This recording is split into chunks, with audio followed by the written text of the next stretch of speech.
Why have I had 2 new authorities under my business? Is it because I possibly run illegal? Not one bit. Here's why. So about 1.5 years ago, I was just at my 2-year authority. I was up for insurance renewal and I had Progressive at the time. They gave me a crazy rate, so I decided to swap. Reached out to my insurance agent. She said, okay, let's get quotes. She got me a good quote from Geico, so I said, let's go with Geico. Now, when you set your company up through the FMCSA, you dictate what insurance coverage that you have, meaning you could have the $750,000 or you could go with $1 million. You know, more brokers are going to work with you, more shippers are going to work with you if you have the $1 million. I set mine up for the $1 million. Well, my insurance rep, when I got the paperwork for my insurance, my new coverage, my new company with Geico, it said 1 million. So I was like, thumbs up, signed all the documents, everything was good. I don't know whoever filed it over at my insurance agency, whether it was underwriting or whoever it was, but they filed it for 750,000.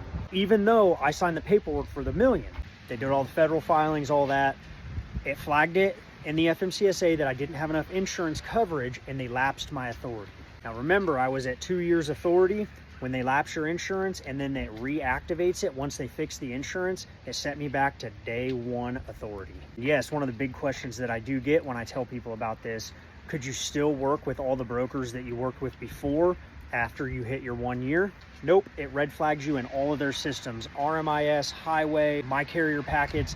So when you call in on a load, they look up your MC number, you're red flagged in the system as a new authority. Even though they can still see that you have worked with them in the past and hauled loads with them, new authority can't work with you.